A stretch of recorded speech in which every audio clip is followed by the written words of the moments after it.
The Caltharian council chamber buzzed with the usual mixture of arrogance and contempt as Ambassador Zextar presented his latest proposal. The massive reptilian being's scales shimmered under the artificial lighting as he gestured toward the holographic display showing Earth's solar system. "These humans continue to refuse our generous offer of protection," Zextar hissed, his forked tongue flicking out in annoyance. "Their stubbornness knows no bounds. Perhaps it is time we taught them proper respect for their betters." The assembled aliens nodded in agreement, their various forms of communication creating a cacophony of clicks, whistles, and electronic pulses that somehow managed to convey universal disdain for humanity. The Caltharians had ruled this section of the galaxy for over 3 millennia, their military might and technological superiority ensuring compliance from hundreds of species. Humans, however, had proven to be an irritating exception to their rule. "What do you propose, Ambassador?" asked Councillor Velmoth, her 6 eyes blinking in sequence as she leaned forward on her crystalline perch. The insectoid being's mandibles clicked thoughtfully as she awaited the response. "I have been studying their primitive customs," Zextar replied, pulling up another hologram that displayed various human cultural practices. "They have an ancient tradition of offering tribute to appease superior powers. I suggest we demand such tribute from them, something that will demonstrate their submission to our authority." The chamber erupted in what passed for laughter among the various species present. High-pitched squeaks from the Nirvani delegates mixed with the rumbling choruses from the Gromax representatives, while the energy beings simply pulsed brighter with what could only be described as amusement. "And what form should this tribute take?" inquired General Krothlos, the military commander whose species resembled walking trees with far too many thorns. "Their technology is primitive, their resources limited, and their art questionable at best." Zextar's eyes gleamed with malicious satisfaction. "Something far more personal. According to my research, they have historically offered their young females as tribute to foreign powers. We shall demand one of their breeding-age females as a symbol of their submission. She will serve as a reminder of human inferiority and our magnanimous mercy in not simply obliterating their pathetic planet." The suggestion was met with even more enthusiastic approval from the council. Several members began discussing the practical aspects of such an arrangement, debating whether the human should be kept as a curiosity in the Caltharian zoo or perhaps used for biological research into human weaknesses. "But who among us would be burdened with such a primitive creature?" asked Councillor Velmoth, her disgust evident in the way her antennae twitched. "Surely none of our noble houses would stoop to accepting such base tribute." The chamber fell silent as the implications of this question settled over the assembly. None of the powerful alien races wanted to actually deal with a human female, despite their eagerness to humiliate humanity. The tribute was meant to be symbolic, not a practical responsibility anyone actually wanted to shoulder. General Krothlos suddenly straightened, his bark-like skin creaking audibly. "What about the human we captured during the border skirmish last month? The soldier who has refused all forms of interrogation and somehow escaped from 3 separate detention facilities?" A collective shudder ran through the chamber. Marcus Chen had become something of a legend among Caltharian military circles, though not the kind of legend anyone wanted to discuss openly. The human had single-handedly disabled a Caltharian patrol ship, survived 2 weeks in the vacuum of space with nothing but a damaged environmental suit, and then proceeded to turn his imprisonment into what could only be described as an ongoing nightmare for his captors. "You cannot be serious," Zextar protested, his scales shifting to a pale yellow that indicated extreme displeasure. "That creature has already cost us more resources than a small moon colony. My intelligence reports suggest he has somehow turned his cell into a weapons manufacturing facility using nothing but prison rations and cleaning supplies." "Precisely," General Krothlos replied with what might have been a grin if his species possessed the necessary facial muscles. "We offer their tribute to him as a gesture of appreciation for his resilience. Let the humans deal with their own kind. We demonstrate our power by forcing them to send tribute, while simultaneously ridding ourselves of our most problematic prisoner." The logic was undeniable, though the underlying fear of Marcus Chen was something none of the council members would admit aloud. The human had not only resisted every form of coercion they possessed but had somehow managed to improve his living conditions while doing so. His cell now reportedly contained running water, adequate heating, and what the guards swore was the beginning of a hydroponic garden. The irony is perfect, added Counselor Velmoth, warming to the idea despite her initial reservations. They offer us tribute to appease our might, and we graciously bestow it upon one of their own. It demonstrates both our power and our magnanimity. Within hours, the formal demand had been transmitted to Earth's governing bodies. The message was clear: send a young human female as tribute to acknowledge Caltharian supremacy, or face the consequences of continued defiance. The aliens waited eagerly for Earth's inevitable capitulation, already planning the propaganda value of humanity's submission. What they did not expect was Earth's response. President Sarah Martinez stood before the United Nations General Assembly, her jaw set in the kind of determination that had carried humanity through countless dark periods in their history. The alien demand had initially caused panic among the world's leaders, but that panic had quickly transformed into something far more dangerous: human stubbornness at its finest. We will not submit to alien extortion, she declared, her voice carrying clearly through the packed chamber. However, we are not without compassion for our captured soldier. If the Caltharians wish to play games with human lives, they should understand that humans excel at games others consider too dangerous to play. The response that went back to the Caltharian Council was deceptively simple: Earth would provide the requested tribute, but they would choose who to send. Within 72 hours, a small human transport would arrive at the designated coordinates to deliver their offering. Ambassador Zextar received this message with smug satisfaction, interpreting it as complete human capitulation. The fact that they had not specified which human they would send seemed irrelevant. Tribute was tribute, and the symbolic victory would be just as sweet regardless of which trembling human female they delivered to demonstrate their species' submission. The Caltharian Council gathered to witness humanity's humiliation when the human transport arrived exactly on schedule. The small ship was barely larger than a shuttle, clearly indicating the minimal value humans placed on this exchange. As the docking procedures completed, Zextar personally went to receive Earth's tribute, accompanied by a full honor guard and several recording devices to document this historic moment of human defeat. The airlock opened with a soft hiss, and a single figure stepped through. Dr. Elena Vasquez was not what the Caltharians had expected. The 28-year-old xenobiologist stood barely 5.5 feet tall, her dark hair pulled back in a practical ponytail and her brown eyes bright with intelligence rather than fear. She wore a simple Earth uniform that did nothing to hide her athletic build, and she carried herself with the confident bearing of someone who had spent years studying the deadliest creatures in Earth's oceans. "Greetings," she said calmly, her voice carrying clearly through the universal translator system. "I am Dr. Elena Vasquez, Earth's tribute to the Caltharian Council. I understand I am to be presented to one of your citizens as a symbol of our appreciation for your mercy." Zextar blinked slowly, his reptilian brain trying to process this unexpected development. The human showed no signs of fear, submission, or even basic concern about her situation. If anything, she seemed genuinely curious about her surroundings, her gaze taking in the alien architecture and technology with the kind of analytical interest one might show when visiting a museum. "You accept your fate so readily?" he asked, somewhat taken aback by her composure. Elena smiled, and something about that expression made several of the honor guard shift uncomfortably. "Fate is a strong word, Ambassador. I prefer to think of this as an opportunity for cultural exchange. Earth's government has briefed me thoroughly on my assignment here, and I'm quite looking forward to meeting my new companion." The way she said companion made Zextar's scales tingle with unease, though he could not identify exactly why. This was supposed to be a moment of triumph, humanity's acknowledgement of their inferior status. Instead, he found himself feeling as though he had somehow been outmaneuvered by a species he considered barely above primitive savages. "Very well," he managed, gesturing toward the transport that would take them to the detention facility where Markuschen was being held. "Your new master awaits your service." Elena's smile widened slightly. "Oh, I don't think master is quite the right word, Ambassador. But I do look forward to working with him. From what I've read of his service record, Markuschen seems like exactly the kind of person who could benefit from some specialized assistance."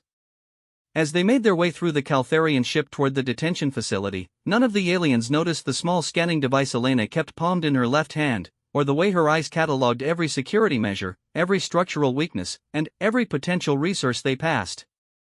They were too busy congratulating themselves on their cleverness to realize that Earth had just delivered something far more dangerous than tribute. They had delivered a weapon specifically designed to turn their greatest problem into their worst nightmare. The detention facility came into view through the transport's viewing ports, a massive structure that resembled a mechanical flower with thousands of individual cells arranged in concentric circles around a central command hub. It was considered escape-proof, having successfully contained representatives from over 100 different species without a single security breach in its 300-year history. Elena studied it with professional interest, noting the energy barriers, the redundant security systems, and the carefully designed psychological architecture intended to break the will of even the most determined prisoners. It was, she had to admit, an impressive piece of engineering. "Your friend will be pleased to have company," Zextar commented as their transport approached the docking bay. "Solitary confinement can be quite educational for stubborn species." "Oh, I don't think Marcus has been particularly lonely," Elena replied conversationally. "Humans are remarkably adaptable creatures, Ambassador. We have a tendency to make ourselves comfortable in the most unlikely circumstances." The transport docked with barely a whisper of contact, and Elena was escorted through security checkpoints that scanned her for weapons, contraband, and biological threats. She passed through each one with calm compliance, offering no resistance to the thorough searches that revealed nothing more threatening than standard human physiology and a few pieces of basic scientific equipment that were clearly for research purposes. What the scanners did not detect was the extensive training Elena had undergone before accepting this assignment, or the fact that she had memorized detailed specifications for over 300 types of alien technology based on intercepted Caltharian communication protocols. Nor did they register the specialized knowledge she possessed about human psychology, alien behavioral patterns, and the kind of improvised engineering that had made Marcus Chen such an effective soldier. The final checkpoint led directly to the high-security wing where Marcus was being held, and Elena felt a flutter of genuine nervousness for the first time since leaving Earth. She had volunteered for this assignment knowing full well that it might be a one-way trip, but she had also volunteered because she believed in what humanity could accomplish when they stopped playing by other species' rules. "Here we are," announced the facility commander, a being whose species resembled an oversized crab with far too many eyes and a distinctly unpleasant attitude. "Cell 247 Alpha. Your new home, human female." Elena nodded politely. "Thank you for the escort. I assume I'll be able to speak with my cellmate privately?" The commander's mandibles clicked in what might have been amusement. "Privacy is not a concept we recognize in this facility. However, we will allow you time to acquaint yourselves with each other before beginning your formal integration into our detention protocols." The massive security door began to iris open, revealing the interior of what was supposed to be a bare, uncomfortable cell designed to break the spirit of even the most determined prisoner. Instead, Elena found herself looking at what could only be described as a remarkably comfortable living space that bore no resemblance whatsoever to standard Caltharian detention protocols.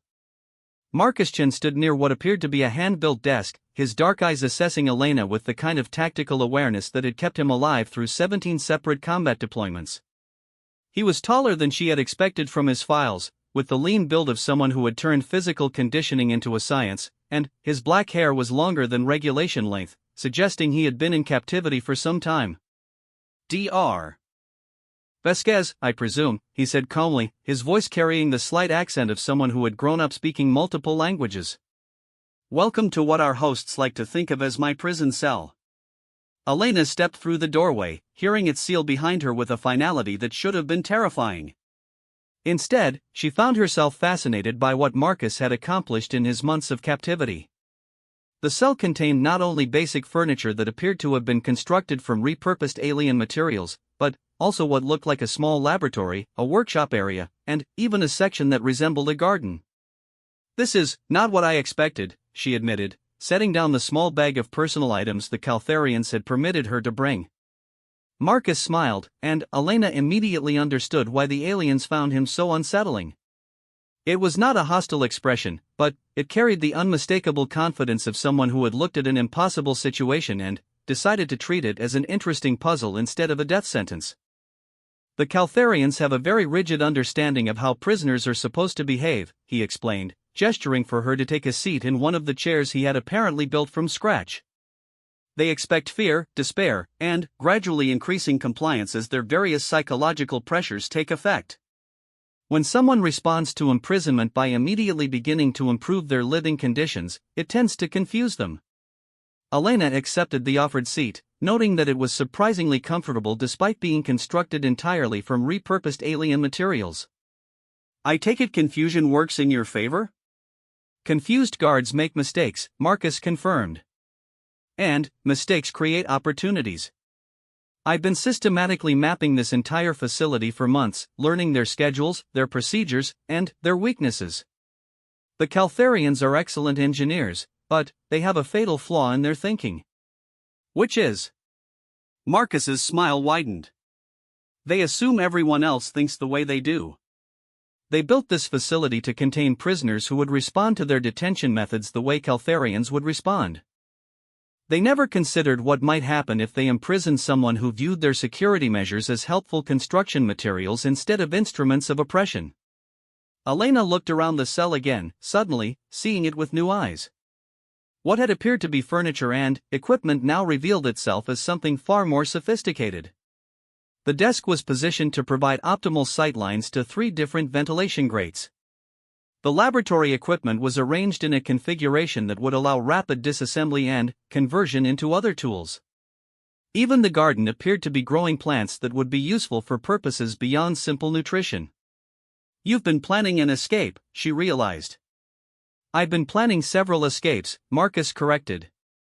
Along with a few other projects that I thought might prove useful when the time came. The question is, are you here to help, or are you here to complicate things? Elena met his gaze steadily. That depends on what you're really planning to do once you get out of this cell. Marcus was quiet for a long moment, studying her with the kind of intensity that suggested he was evaluating far more than just her words. When he finally spoke, his voice carried a different quality, one that made Elena understand why Earth's military had considered him irreplaceable. The Caltharians made a mistake when they demanded tribute from humanity, he said softly. They revealed something they should have kept hidden. They're afraid of us. Not our technology, not our military, but us as individuals. They're afraid of what humans can accomplish when we stop trying to play by their rules. Elena felt a chill run down her spine as she began to understand the full scope of what Marcus was suggesting. You're not planning to escape. You're planning to prove a point. I'm planning to demonstrate exactly why humanity deserves respect, Marcus replied. And why underestimating humans is the kind of mistake that entire civilizations tend to regret. Outside their cell, the Caltharian guards had settled into their normal routine, confident that their newest prisoner would soon begin showing the same signs of psychological breakdown that affected all detained humans. They had no way of knowing that Elena Vasquez had not been sent as tribute at all. She had been sent as backup. 3 weeks after Elena's arrival, the Caltharian detention facility experienced its first recorded instance of what the guards euphemistically referred to as environmental anomalies. The anomalies began small, minor fluctuations in the air recycling systems, slight variations in the gravity generators, and occasional communication glitches that lasted just long enough to be irritating but not long enough to trigger emergency protocols. Guard Captain Fexmar initially dismissed these incidents as routine maintenance issues. The facility was over 3 centuries old, and even Caltharian engineering occasionally required adjustments. It was only when the anomalies began displaying distinct patterns that he started to suspect something more deliberate was occurring.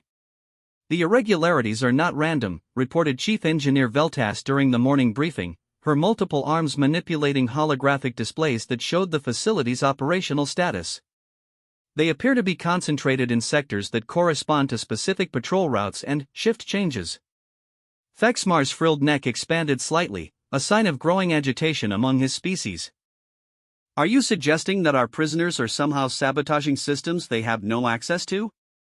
I am suggesting that someone with detailed knowledge of our operational schedules is making very precise adjustments to our infrastructure, Veltas replied carefully. Adjustments that require an understanding of Caltharian engineering principles that no human should possess. The captain's attention immediately focused on cell 247 Alpha, where the two humans had been housed together since Elena's arrival. According to surveillance reports, they spent most of their time engaged in what appeared to be casual conversation, scientific discussions about Elena's research, and various domestic activities that seemed entirely normal for confined prisoners. What the surveillance equipment could not detect was the sophisticated sign language Marcus and Elena had developed using a combination of Earth military hand signals and improvised gestures based on Elena's knowledge of marine biology. Their seemingly innocent conversations about oceanic ecosystems were actually detailed discussions about Caltharian security protocols, while her stories about deep-sea research expeditions contained encoded information about the alien technology she had been quietly analyzing. "Show me the correlation patterns," Thexmar ordered, and the holographic display shifted to reveal the timing of each anomaly overlaid against facility schedules and prisoner activities. The correlation was undeniable, though completely inexplicable. Every system irregularity occurred during periods when the humans were engaged in apparently harmless activities. When Marcus appeared to be exercising, the gravity generators in distant sections of the facility experienced microfluctuations. When Elena seemed to be taking notes about her research, communication relays in unrelated areas developed brief interference patterns. "This is impossible," muttered Veltas, her fur bristling with frustration. "They have no tools, no access to any facility systems, and they are under constant surveillance. Even if they somehow understood our technology, which they cannot, they have no means of implementing any modifications." What the engineer did not realize was that Marcus had spent his months of imprisonment learning to read the subtle vibrations that traveled through the facility's structure every time a major system activated. Elena, with her background in studying bioluminescent communication among deep-sea creatures, had quickly grasped the patterns Marcus had identified and helped him develop ways to predict and influence the facility's automated responses. They had turned the prison into an instrument they could play like a musical composition, using nothing more than precisely timed physical movements and an understanding of resonance frequencies that the Caltharians had never considered a security threat. "Double the surveillance on cell 247 Alpha," Thexmar commanded. "I want every movement, every gesture, every breath monitored and analyzed. If these humans are somehow responsible for our technical difficulties, I will discover how." The increased attention suited Marcus and Elena perfectly. While the guards focused their enhanced surveillance on their cell, they had already moved to the next phase of their plan. Elena had spent weeks analyzing the genetic material she had collected from various surfaces throughout the facility, building a comprehensive understanding of Caltharian biology that would have impressed their own scientists. The breakthrough came when she realized that the aliens' enhanced immune systems, which made them resistant to most toxins and diseases, had a critical vulnerability that their own medical technology was not designed to address. Caltharians were susceptible to certain combinations of Earth-based organic compounds that triggered severe allergic reactions in their respiratory systems. More importantly, Elena had discovered that she could synthesize these compounds using the plants Marcus had been growing in their cell's improvised garden. "The beauty of biochemical warfare," Elena explained during one of their encoded conversations, "is that it requires no traditional weapons at all. Just an understanding of how different biological systems interact." Marcus nodded approvingly as he continued his exercises, each movement calibrated to create specific vibration patterns that would mask their conversation from electronic monitoring. "How long until you have enough material for widespread distribution?" 2 more weeks for synthesis and testing," Elena replied while appearing to make notes about fictional marine observations. "But delivery is going to be the challenge. We need access to the facility's central air system." "Leave that to me," Marcus said, finishing his routine with a series of stretches that happened to resonate with the facility's structural supports in a way that would cause minor power fluctuations in the monitoring equipment 12 levels below them. "I've been working on that problem for months." The truth was that Marcus had not only been mapping the facility but had been systematically weakening specific structural points that would allow access to critical systems when the time came. Every repair he had made to their cell, every improvement to their living conditions, had been designed with dual purposes. The furniture provided comfort and functionality, but it also contained components that could be rapidly assembled into tools for breaching the facility's internal security barriers. Meanwhile, the Caltharian Council was growing increasingly impatient with the lack of reports about humanity's submission and the continuing problems at the detention facility. Ambassador Zexstar had expected regular updates about the humans' deteriorating psychological condition and their growing acceptance of Caltharian authority. Instead, he received only vague reports about technical difficulties and requests for additional maintenance resources. "I do not understand why a simple matter of housing two primitive humans requires so much attention," he complained during the weekly council session. "Surely our detention protocols are sufficient for managing such basic creatures." General Crothlow shifted uncomfortably in his seat, his bark-like skin creaking as he avoided direct eye contact with the ambassador. "There have been some complications at the facility. Nothing that cannot be managed, but the situation requires careful monitoring." "What sort of complications?" demanded Counselor Velmoth, her six eyes focusing on the general with sharp interest. "Are the humans proving resistant to standard conditioning procedures?" "The opposite, actually," Crothlow admitted reluctantly. "They appear to have adapted to imprisonment remarkably well. Too well, according to some reports. The facility staff suggests that the humans may be enjoying their current circumstances." The silence that followed this statement was broken only by the slight humming of the council chamber's environmental systems. The concept of prisoners actually thriving in detention was so foreign to Caltharian understanding that none of the assembled leaders could immediately process the implications. "Perhaps," suggested Zexstar slowly, "we should arrange for a formal inspection of the facility. It would be useful to see firsthand how our tribute has affected the human prisoners' behavior."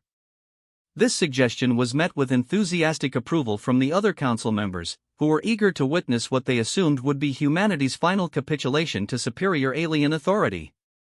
They scheduled the inspection for the following week, planning to bring full media coverage to document the historic moment when Earth's representatives formally acknowledged their species' inferiority. News of the upcoming inspection reached the detention facility within hours, causing considerable anxiety among the staff who had been struggling to explain the ongoing technical problems. Guard Captain Thexmar immediately ordered a comprehensive review of all security protocols and a thorough cleaning of the facility to ensure it would make the proper impression on the visiting dignitaries. In Cell 247 Alpha, Marcus and Elena received word of the inspection through their network of carefully cultivated sources among the facility's maintenance staff. The aliens had no idea that their prisoners had been systematically befriending the lower-level workers by demonstrating genuine interest in their personal lives and offering helpful suggestions for solving various technical problems. "A council inspection," Elena mused, her expression thoughtful as she pretended to review her research notes. "That will bring the facility's entire command structure into one location at one time. Along with external security forces, media representatives, and probably half the local government," Marcus added, continuing his daily routine of exercises that had been carefully designed to stress test the structural integrity of their cell walls. "It's exactly the kind of target-rich environment that makes tactical operations interesting." Elena smiled, the expression carrying just enough edge to make any observing Caltharian uncomfortable if they had been paying close attention. "I think it's time to test whether alien immune systems react to Earth biochemistry the way my models predict.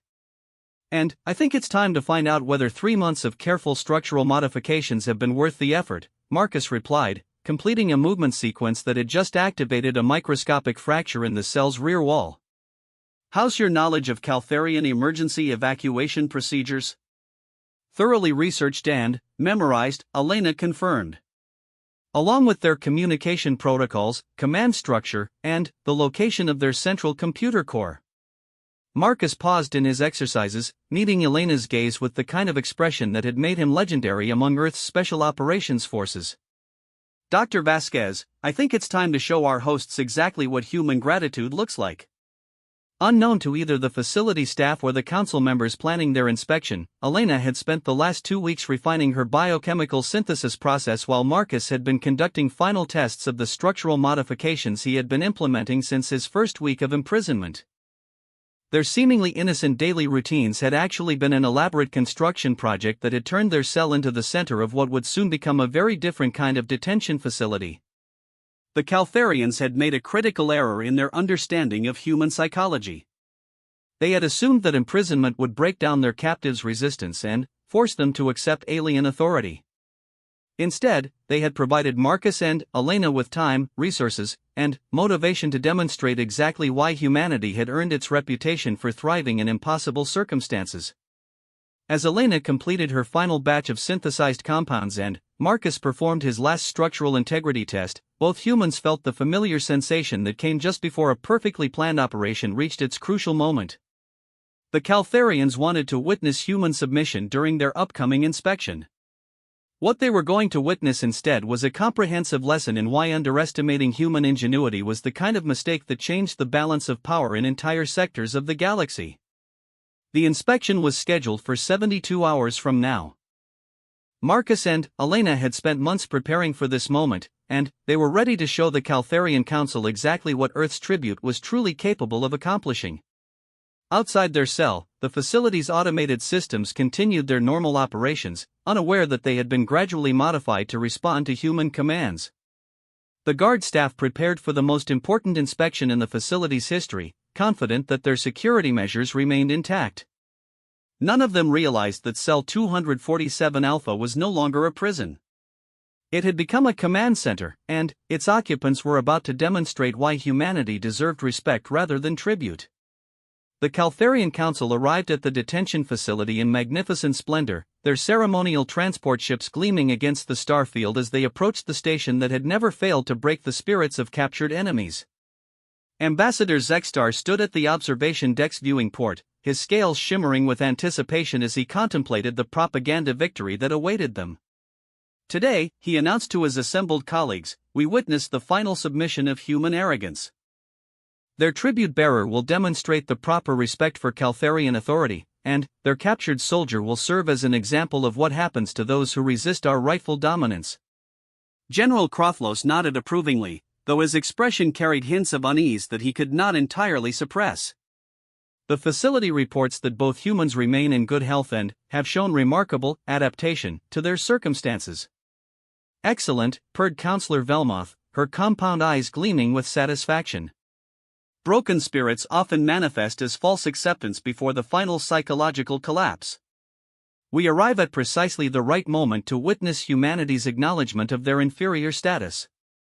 The inspection party included not only the core council members but also representatives from a dozen allied species, military observers from the Caltharian fleet, and media technicians whose recordings would be distributed throughout the galaxy as proof of human defeat. It was exactly the kind of high-profile audience that Marcus and Elena had been hoping for. In Cell 247 Alpha, the two humans made their final preparations with the calm efficiency of professionals who had spent months planning for this single moment. Elena completed the last adjustments to her biochemical distribution system, which had been ingeniously concealed within the cell's modified air circulation network. Marcus performed a final check of the structural modifications that would allow them to access the facility's central command systems when the time came. Atmospheric analysis confirms optimal dispersal patterns, Elena reported in their coded sign language while appearing to organize her research materials. Concentration levels will achieve desired effect within 4 minutes of activation across all critical facility sections. Primary and backup structural access points tested and verified, Marcus replied while stretching in a way that activated the final sequence of microfractures he had been developing for weeks. Command center infiltration possible within 7 minutes of initial breach. Elena smiled, her expression carrying the kind of professional satisfaction that came from solving a particularly complex scientific puzzle. Dr. Marcus Chen, I believe we are ready to conduct the most comprehensive xenobiological field test in human history. Dr. Elena Vasquez, Marcus replied with matching formality, I believe we are ready to demonstrate why Earth doesn't send tribute to anyone. The inspection party's arrival was announced throughout the facility with great ceremony, and Guard Captain Thexmar personally escorted the distinguished visitors through the detention center's various sections. Ambassador Zexstar expressed appropriate admiration for the facility's security measures while privately wondering why such extensive precautions were necessary for housing primitive humans. The psychological conditioning process has been proceeding according to standard protocols, Thexmar reported as they approached the high-security wing. Both subjects have shown expected adaptation responses, though their compliance has been somewhat unusual in its manifestations. Unusual how? Inquired General Crothlos, his tactical instincts triggering a vague sense of concern. They appear to have embraced their captivity with remarkable enthusiasm, the captain explained, his uncertainty evident despite his attempts to sound confident. Rather than showing the typical signs of despair and resignation, they have devoted considerable energy to improving their living conditions and establishing daily routines. Counselor Velmotha's antennae twitched with interest. This could indicate advanced psychological breakdown masked by artificial compliance. Some species attempt to maintain dignity through elaborate self-deception before final collapse. The explanation satisfied the visiting dignitaries, who interpreted the human's behavior through the lens of their own understanding of prisoner psychology. None of them considered the possibility that Marcus and Elena might have adapted to imprisonment not because they were broken, but because they had turned it into an opportunity. As the inspection party approached cell 247 Alpha, Elena activated her biochemical distribution system with a subtle gesture that appeared to be nothing more than adjusting her hair. The synthesized compounds began flowing through the facility's air circulation network immediately, carried by currents that Elena had spent weeks learning to predict and control. The effects were not immediately apparent. Elena had designed her biochemical cocktail to trigger delayed allergic responses that would be attributed to environmental factors rather than deliberate attack. By the time the Caltharians began experiencing symptoms, the compounds would have dispersed throughout the facility in concentrations too low to be detected by standard sensors. "Here we are," announced Thexmar with evident pride as they reached the cell containing the facility's most famous prisoners. Cell 247 Alpha, housing the human soldier Marcus Chen and the tribute female Elena Vasquez. The cell door began to iris open, revealing the interior that had been so thoroughly modified over the preceding months. To Caltharian eyes, it appeared to be exactly what they expected, a reasonably comfortable living space that showed appropriate respect for their humane treatment of prisoners while maintaining clear evidence of confinement and control. Marcus stood near the center of the room wearing the same Earth military uniform he had arrived in, though it was now clean and well-maintained despite months of imprisonment. His posture was relaxed but alert, and his dark eyes held the kind of calm confidence that the Caltharians interpreted as resignation to his circumstances. Elena sat at the desk she and Marcus had constructed, apparently reviewing research notes while wearing the simple civilian outfit she had brought from Earth. She looked up as the inspection party entered, her expression showing polite interest rather than the fear or submission the aliens had anticipated. "Welcome, honored visitors," Marcus said calmly, his voice carrying clearly through the universal translators. "I trust you're finding the facility meets your expectations for housing Earth's representatives."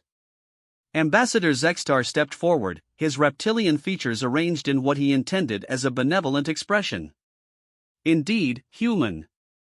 We are pleased to see that you have learned to appreciate the mercy we have shown your primitive species. Your companion appears to have adapted well to her role as tribute." Elena rose from her chair with graceful composure, moving with the kind of fluid confidence that came from years of working in high-pressure environments. "The Caltharian Council's hospitality has been most educational, Ambassador. I've learned a great deal about alien psychology and behavior during my time here." The way she emphasized educational made several of the visiting observers shift uncomfortably, though none could identify exactly why her tone seemed unsettling. Elena's smile was perfectly polite, but there was something in her eyes that suggested she was evaluating them with the same clinical interest she might apply to studying dangerous marine predators. "Your integration into our society will serve as a permanent reminder of Earth's proper place in the galactic order," Zextar continued, warming to his theme as the media technicians recorded his words for later distribution. "Human arrogance has been tempered by superior wisdom, and your species will benefit from learning appropriate humility." "Oh, I think our species has learned quite a lot from this experience," Elena agreed pleasantly. "In fact, I'd say this exchange has been far more educational than anyone initially anticipated." Behind her, Marcus completed a stretching motion that looked entirely natural but actually activated the final sequence of structural modifications they had been implementing for months. The movement was so subtle that none of the observers noticed the microscopic changes it triggered in the cell's rear wall, though the facility's monitoring systems registered brief fluctuations in structural integrity that were immediately dismissed as sensor noise. Ambassador Zextar was too pleased with his own rhetoric to pay attention to such details. Your acceptance of reality demonstrates wisdom that your military forces would be wise to emulate. Perhaps Earth's leaders will learn from this example and reconsider their foolish resistance to our rightful authority. I'm sure Earth's leaders will be very interested in learning exactly what happened here, Marcus replied, his voice carrying undertones that none of the Caltharians recognized as distinctly ominous. This experience has certainly provided insights that will influence human policy for generations to come.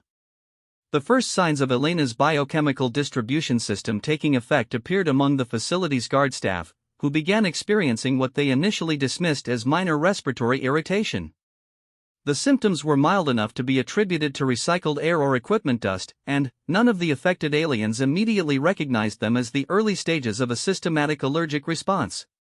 Your species shows promise when properly guided, General Krothlos observed, stepping closer to examine the humans with professional interest. Perhaps other captured humans will prove equally amenable to instruction. Elena's smile brightened, and something about her expression made the general's secondary heart skip a beat. I think you'll find that humans learn very quickly when properly motivated, General. We have an exceptional talent for adapting to new environments and turning challenges into opportunities. As she spoke, Elena's hand moved in what appeared to be a casual gesture but actually triggered a secondary release of her synthesized compounds into the cell's local air circulation system. The concentration was specifically calculated to affect Caltharian respiratory systems within the immediate area while remaining undetectable to their scanning equipment. Adaptation is indeed a valuable trait, agreed Counselor Velmoth, though her voice carried slight hoarseness that she attributed to the facility's environmental controls. Your species may prove useful in various capacities once proper hierarchy has been established. Hierarchy is definitely important, Marcus acknowledged, beginning another series of movements that look like casual exercises but were actually the final preparation for accessing the facility's central command systems. Understanding who has real power and who only thinks they have power can be quite illuminating. The subtlety of his statement was lost on the Caltharian observers, who interpreted it as acknowledgement of their superior authority. They had no way of knowing that Marcus was referring to the comprehensive understanding he and Elena had developed of the facility's actual operational structure, which included knowledge of security protocols, emergency procedures, and system vulnerabilities that the facility's own staff did not fully comprehend. Ambassador Zextar decided to conclude the inspection on what he considered a note of triumph. Your time here has clearly taught you appropriate respect for your betters. When your species eventually joins the galactic community as a properly subordinated member, this moment will be remembered as the beginning of human enlightenment. Elena stood up from her desk, her movement casual but precise as she positioned herself near the rear wall of the cell. This moment will definitely be remembered, Ambassador. I think you're absolutely right about that. Something in her tone finally penetrated the Caltharian's self-satisfied confidence, and several of the observers began to experience a growing sense of unease that they could not rationally explain. The facility's guard staff were now showing more obvious symptoms of respiratory distress, with several requesting medical attention for what they described as sudden onset allergies. Perhaps we should conclude our inspection, suggested Thexmar, his professional instincts finally recognizing that something was not proceeding according to normal protocols. The honored visitors have seen sufficient evidence of successful human conditioning. Oh, I think our conditioning is just beginning to show results, Elena replied cheerfully, placing her hand on what appeared to be a solid wall but was actually the carefully prepared access point that Marcus had been developing for months. The wall section slid aside with smooth silence, revealing a passage that led directly into the facility's central infrastructure systems. The opening was so perfectly concealed and expertly engineered that it might have been part of the original construction, which in a sense it was, since Marcus had used existing architectural elements to create his modification. What is the meaning of this? Zextar demanded, his scale shifting to the deep red that indicated extreme agitation among his species. This, Elena announced as she stepped through the opening with Marcus close behind her, is what humans call a graduation ceremony. The facility's emergency alarms began sounding as Elena's biochemical compounds reached full effectiveness throughout the detention center. Caltharian staff members were experiencing severe allergic reactions that affected their respiratory systems and cognitive functions, while emergency medical teams struggled to understand why their standard treatments were proving ineffective against what appeared to be an unknown biological attack. Marcus disappeared into the facility's infrastructure with the fluid efficiency of someone who had memorized every conduit, access tunnel, and maintenance passage in the complex. Within minutes, he had reached the central command center and begun implementing the comprehensive takeover protocols he and Elena had developed during their months of apparent captivity. The Caltharian security forces found themselves unable to respond effectively as their command systems began showing cascading failures that seemed to anticipate and counter every attempt at restoration. It was as though the facility's own computer networks had been turned against them by someone with intimate knowledge of their operational procedures and security vulnerabilities. "Impossible," gasped General Croflos, his own breathing becoming labored as Elena's compounds affected his respiratory system. "How could primitive humans possibly compromise our technology?" Elena's voice carried clearly through the facility's communication system as she accessed the central announcement network from her new position in the facility's command infrastructure. "General, I think you've misunderstood something fundamental about human capabilities. We're not primitive. We're just selective about when we choose to demonstrate our actual level of technological sophistication." Throughout the detention facility, cell doors began opening in sequence as Marcus systematically disabled the security systems that had held hundreds of prisoners from dozens of different species. Many of these inmates had been captured during the Caltharians' aggressive expansion campaigns, and they were remarkably eager to participate in what was rapidly becoming a full-scale prison break. Dr. Vasquez, Marcus's voice joined Elena's on the communication network. "I'm reading successful infiltration of the facility's external communication arrays. Earth is receiving our signal and responding with appropriate enthusiasm." "Excellent timing, Dr. Chen," Elena replied as she monitored the biochemical effects spreading throughout the facility. "Our hosts appear to be experiencing some difficulty with their immune systems. Perhaps they should have researched Earth biology more thoroughly before accepting our tribute." On the facility's external sensors, new contacts were appearing as Earth's response fleet dropped out of hyperspace at the edge of the system. The human ships were smaller and, apparently less advanced than Caltharian vessels, but there were far more of them than anyone had expected, and their formation patterns suggested a level of tactical coordination that contradicted intelligence reports about human military capabilities. Ambassador Zextar struggled to understand how the situation had deteriorated so rapidly from a moment of triumph into what appeared to be a comprehensive military disaster. "This was supposed to be a simple tribute ceremony," he gasped, his respiratory distress making speech difficult. "And it was," Elena's voice replied through the facility speakers with cheerful precision. "Earth sent exactly the tribute you requested. You asked for a human female to demonstrate our species' submission to your authority. We sent you a xenobiologist with extensive experience in biological warfare and a talent for making friends with maintenance staff." Marcus's voice joined the explanation from his position in the facility's central command center. "And you very generously housed her with a human soldier who had spent months learning everything about your facility's construction, operations, and vulnerabilities. The tribute worked out exactly as intended." The truth was becoming clear to the Caltharian observers as they struggled with the effects of Elena's biochemical attack and watched their supposedly impregnable detention facility transform into a staging ground for human military operations. They had not received tribute from a defeated species. They had been maneuvered into hosting an advance reconnaissance team that had just delivered the most comprehensive intelligence coup in recent galactic history. "You played us," Zextar realized, his voice barely a whisper as the full scope of human deception became apparent. "We educated you," Elena corrected pleasantly. "Just as you intended to educate us. The difference is that humans learn faster than most species anticipate, and we have a tendency to teach lessons that our students never forget."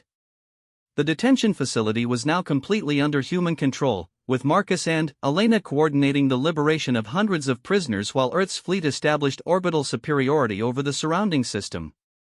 The Caltharian response forces found themselves facing not only human military technology that was far more advanced than their intelligence had suggested, but also a coordinated uprising by every species they had ever captured and imprisoned. Within hours, news of the facility's capture was spreading throughout the galaxy, carried by the very media technicians who had come to record humanity's submission. The footage they transmitted instead showed human prisoners who had turned their captivity into an opportunity for intelligence gathering, strategic planning, and the kind of long-term thinking that had just shifted the balance of power in an entire sector of space. The message was clear: humanity did not send tribute to anyone. When humans appeared to submit, it usually meant they were learning everything they needed to know to ensure that submission would never be necessary again. Elena and Marcus stood together in the facility's central command center, monitoring the successful evacuation of liberated prisoners and the arrival of Earth's diplomatic corps to negotiate the new political reality their actions had created. They had spent months in captivity, apparently broken and defeated, while actually conducting one of the most successful intelligence operations in human history. Dr. Vasquez, Marcus said as he watched the Caltharian fleet withdraw from the system rather than face the combined forces now arrayed against them, I believe we can consider this mission successfully completed. Dr. Chen, Elena replied as she observed the biochemical effects finally wearing off among the surviving Caltharian staff. I believe we've successfully demonstrated exactly why underestimating human ingenuity is such a dangerous mistake. The Caltharian Council would spend years trying to understand how their moment of triumph had become such a comprehensive defeat.